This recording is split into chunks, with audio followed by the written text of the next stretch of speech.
Hello बच्चों, मैं दीक्षा श्रीवास्तव। आज मैं आप लोगों को क्लास 12 के चैप्टर 7 की एक्सरसाइज 7.5 का क्वेश्चन नंबर 3 पढ़ाऊँगी। क्वेश्चन नंबर 3 है 3x-1 अपॉन में x-1 x-2 x-3। तो इसको हमें पार्शियल फ्रैक्शन से सॉल्व करना है, इंटीग्रेट करके सॉल्व करना है। तो पार्शियल फ्रैक्शन से इंटीग्रेट करने के लिए सबसे पहले हम ये देखते हैं कि ये प्रॉपर फ्रैक्शन है कि नहीं। तो प्रॉपर फ्रैक्शन के लिए हम लोग क्या करते हैं, न्यूमरेटर और डिनोमिनेटर की डिग्री देखते हैं। तो न्यूमरेटर की डिग्री इसमें क्या है, 1 है, और डिनोमिनेटर की डिग्री क्या है, x इंटू एक्स क्या हो जाएगा, x³ यानी डिनोमिनेटर की डिग्री 3 है, यानी न्यूमरेटर की डिग्री डिनोमिनेटर की डिग्री से कम है। ठीक है, कम है। तो ये कैसा फ्रैक्शन हो गया, ये प्रॉपर फ्रैक्शन हो गया। अब प्रॉपर फ्रैक्शन होने के बाद हम चेक करते हैं कि इसके फैक्टर है कि नहीं, डिनोमिनेटर के फैक्टर दिए हुए हैं कि नहीं। तो दिए हुए हैं, डिनोमिनेटर फैक्टर में दिया हुआ है।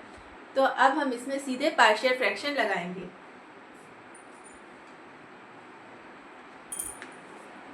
पार्शियल फ्रैक्शन लगाने के लिए सबसे पहले ये देखेंगे कि ये फैक्टर है, ये फैक्टर है, ये अलग अलग हैं कि नहीं। तो देखो ये अलग अलग हैं। ठीक है, तो इसमें फर्स्ट वाला रूल लग जाएगा। इसको हम लोग किस तरह लिख सकते हैं, 3x-1 अपॉन में x-1 x-2 x-3। इसको हम लोग किस तरह लिख सकते हैं, a अपॉन में x-1 प्लस b अपॉन में x-2 प्लस c अपॉन में x-3।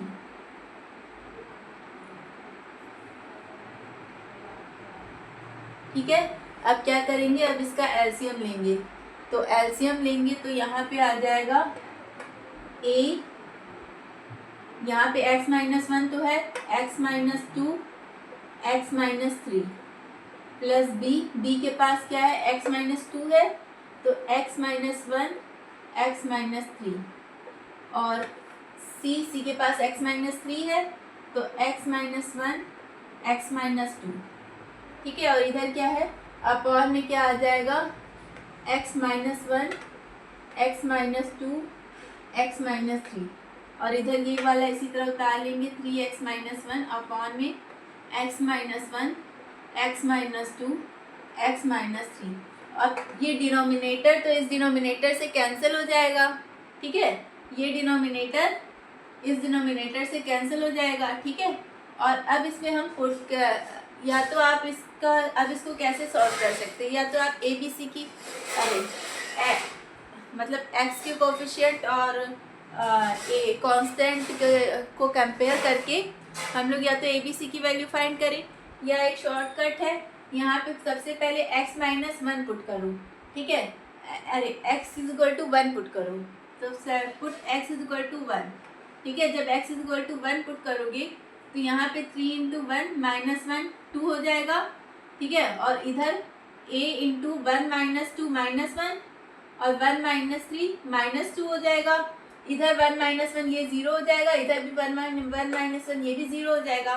तो a 2 = -2a, या a =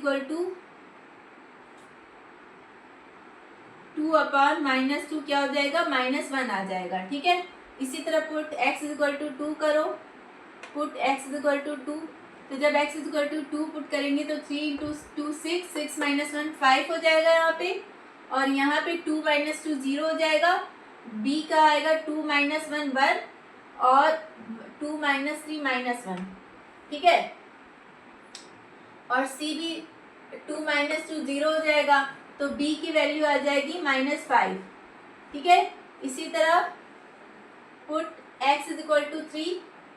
अब x=3 पुट करो, तो यहाँ पे 3 × 3 9 9 - 1 8 हो जाएगा। ठीक है, और यहाँ पे 3 - 3 0 हो जाएगा, यहाँ पे भी 3 - 3 0 हो जाएगा। c में पुट करेंगे तो 3 - 1 2, और 3 - 2 1, तो c = आ जाएगा 8/2, यानी कि 4 आ जाएगा। ठीक है, तो ये ए बी सी की वैल्यू आ गई। अब ये ए बी सी की वैल्यू हम इस इक्वेशन में पुट कर देंगे। ठीक है, तो पुट करते हैं, a क्या आया है, -1, b आया है -5, और c आया है 4। ठीक है, इसको इरेज कर रहे हैं हम, इसको इरेज कर रहे हैं ना। ठीक है।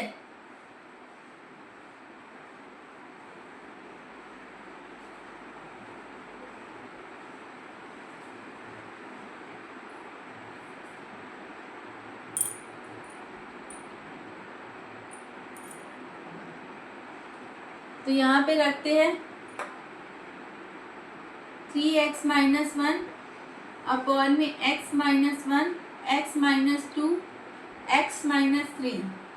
ठीक है, तो a की जगह -1 रखते हैं, तो -1 अपॉन में x माइनस 1, b की जगह -5, तो प्लस माइनस माइनस हो जाएगा, -5 अपॉन में x माइनस 2 प्लस यहाँ पे c की जगह 4 रखूँगी, प्लस 4 अपॉन में x माइनस 3।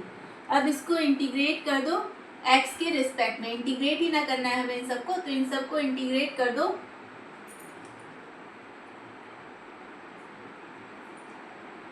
इन सबको इंटीग्रेट कर दो x के रिस्पेक्ट में। ठीक है, तो यहाँ पे हो जाएगा इंटीग्रेशन ऑफ, इंटीग्रेशन को डिस्ट्रीब्यूट कर दो पहले, तो यहाँ पे हो जाएगा -1 upon x minus 1 dx, -5 upon x minus 2 dx, plus 4 upon x minus 3 dx। अब यहाँ पे 1 अपॉन x का इंटीग्रेशन क्या होता है, log x, तो इसी तरह 1 अपॉन x माइनस 1 का इंटीग्रेशन क्या होगा, log x माइनस 1, तो यहाँ पे minus log mod x minus 1 हो जाएगा। ठीक है, और ये यहाँ पे ये 5 कांस्टेंट है, ये बाहर निकल जाएगा, और यहाँ पे 1 अपॉन x माइनस 2 का इंटीग्रेशन क्या हो जाएगा, log x माइनस 2, तो यहाँ पे log x माइनस 2 हो जाएगा।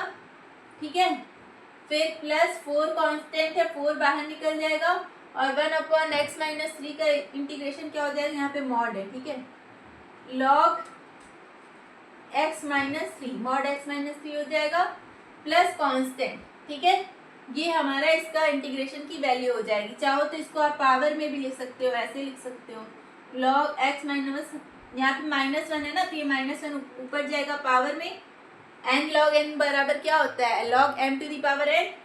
ठीक है, यही इस वाले फॉर्मूले से यहाँ पे -1 आ जाएगा। इसी तरह इधर log x माइनस 2 की power 5 plus log x minus 3 की पावर 4 प्लस c। ठीक है, तो ये आंसर हो जाएगा।